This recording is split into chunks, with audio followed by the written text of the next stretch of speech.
SEMA build. You got so much room for a lip though. That's crazy. Yo. Look right here. Let me see. Now mine, that's already like a 5-inch lip. Look at all that room. Yo, that's a lot of room. Well, something ain't right. Nah, It's right. it's right. Look at all the room for this lip. It just did look gonna It's be a 5-inch lip already. Yeah. Look at all that room. ridiculous. Fantasia. Yeah. Boy, that lip finna be stupid.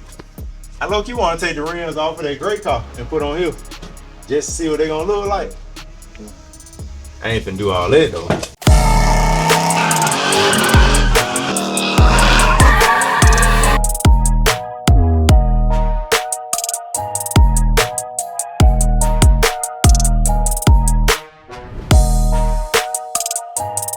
What up, bro? Man, what up, my dog? How you doing? How you man, doing? Cooling, man. You know, I've been hurt around this mode.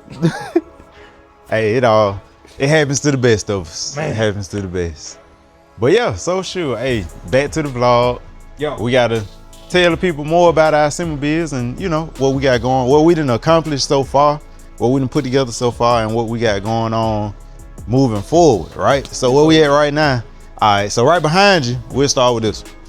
All right, we got the chassis. We got it in. So this chassis, Roadster Shop chassis, is a spec series from Roadster Shop. So we got this from Brian up at Street Machinery. And luckily he had one in stock because Roadster Shops themselves are back ordered. Well, not necessarily back order, but you gotta, you know, wait to have one made. And he actually had this one in stock for the Blazer, which everybody knows is kind of a rare chassis. So it's an air ride chassis. It's gonna be air ride.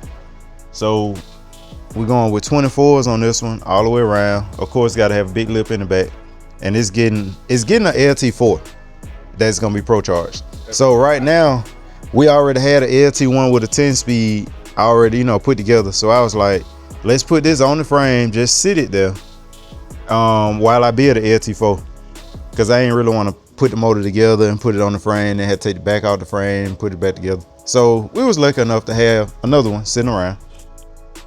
And it's set on here. So what we got going on right now is I got to get the body off of the old chassis and set on here, because in between the wheel wells is gonna have to be cut out to clear out for this C notch right here, the C in the frame. So what I got, I put the motor on to make sure that the motor is gonna clear the firewall and gonna clear the flow pan. And I got a set of headers on there, the headers that we're gonna run actually. So we're gonna put all of that stuff on, make sure everything clears, and we don't have to do, you know, too many modifications, because this motor does not fit exact. As you can see, the oil pan hits the steering rack. So on the LT4, we're gonna run a Holley swap pan, and that's gonna clear all of that, and we ain't gonna have no problems. But for the sake of time and ease of availability, we use this, and it's gonna get us close enough. So that's what we got going on with that. Hopefully that gets done between today and tomorrow. The body gonna get put on the frame, and that's that. Right, so I know you already told the people about the body outside, right? Yeah. So that cab had a little bit more rust than what I have time to fix, being in such a short period of time that we got to finish this truck up. So luckily my mom's neighbor had this truck in his backyard. So yeah, just so happened this one he was already building on, and he stopped building on it and just kind of set it out. So this one does still have rust. I mean, it's a 52 body. You're gonna have a little rust, but this one is repairable. So it just needs one rocker panel and 2 inner cab corners, and like this little piece down there. It's like, you know, some little surface rust here and there. Like that little piece down in there gonna have to get cut out. So this is like the inner firewall. But AMD got all my replacement parts. So shout out Auto Metal Direct. Yo. Y'all need any replacement parts, y'all get with them boys. Eddie, what up? But yeah, and Like, I already got new glass, new doors, all that stuff getting replaced anyway. That's why I picked it up by the door. But yeah, as you can see, this cab is so much better. And this one still has the factory dash. The other cab, somebody had already smoothed out the dash, and I ain't like that. I like the original style dash, and then all I need is a glove box. So these gauges are coming out, and then I'm running a Holley Pro dash. So this gonna get cut out anyway. And then like up here where the factory radio went, that's coming out, and then that'll probably be smooth. I might put another gauge or two up there or something like that. But yeah, it don't need much at all. Like, I can literally repair this rust in a couple days on this frame. Oh yeah, on this cab versus the other one. And then so to put this cab on the chassis over here, I got a RussD Parts kit. So what that is this is a S10 chassis. So you literally take the S10 chassis, take the body, cab, and you take the cab and the bed off, and then you cut the bed mounts and stuff and the body mounts off. So the factory body mount went right here. You cut that off, smooth it, and then this is part of the RussD kit, which is the new mount that sits the cab 4 inches off of the frame. So all my truck guys out there kind of know what I'm talking about this body being set 4 inches off the frame. You could go with 6 inches, but I'm really going for like a more of a slammed look, since the truck is gonna be on air ride. It's gonna be bad.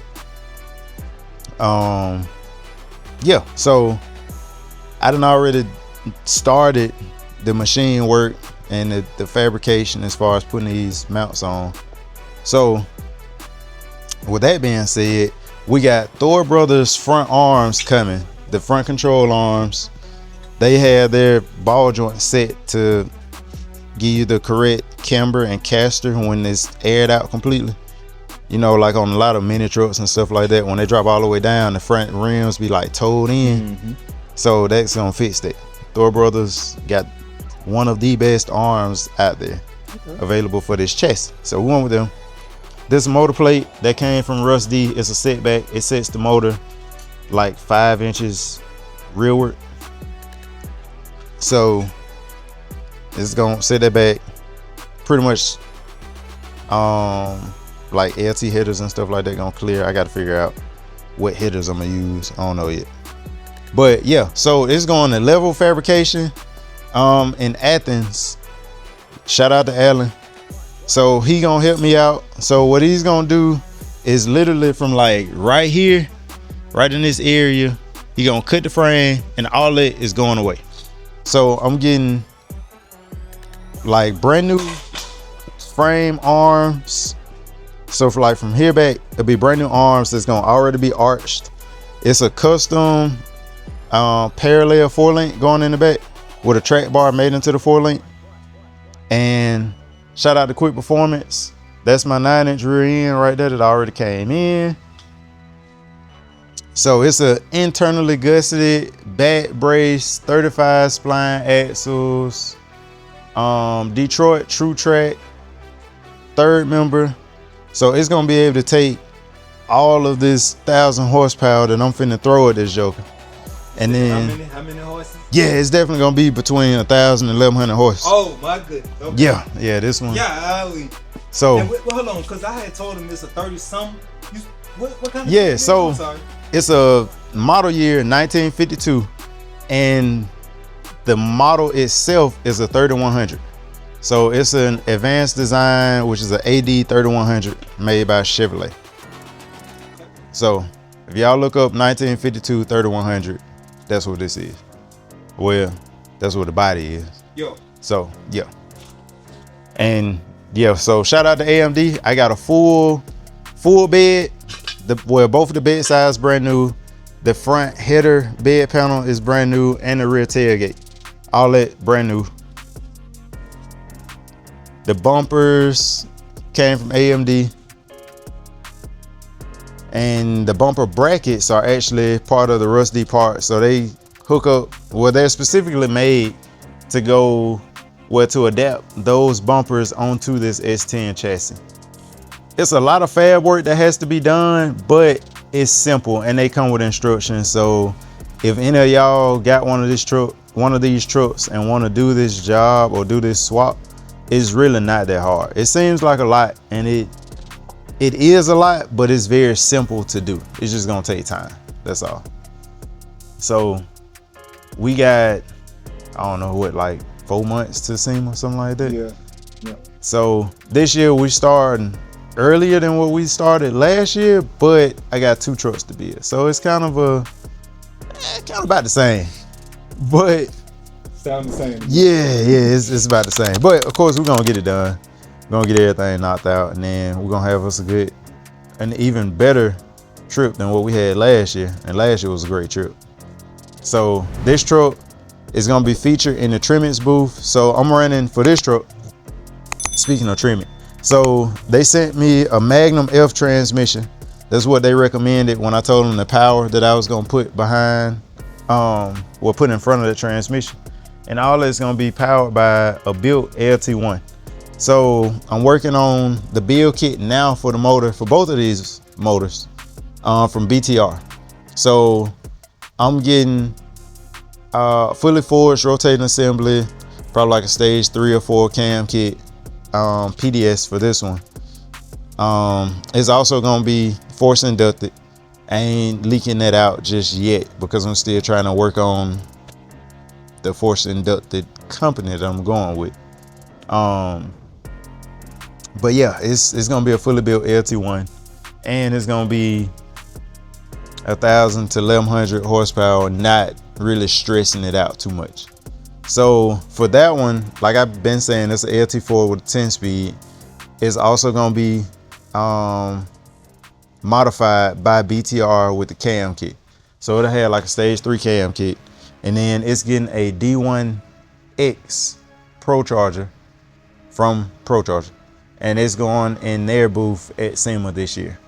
So both of these already have their booths locked in, loaded. And yeah, we got also brand new steering components. So the steering box is gonna be from Borgeson Steering Components. Shout out to Borgeson for all your steering needs on any of the old schools. They have the reproduction steering boxes.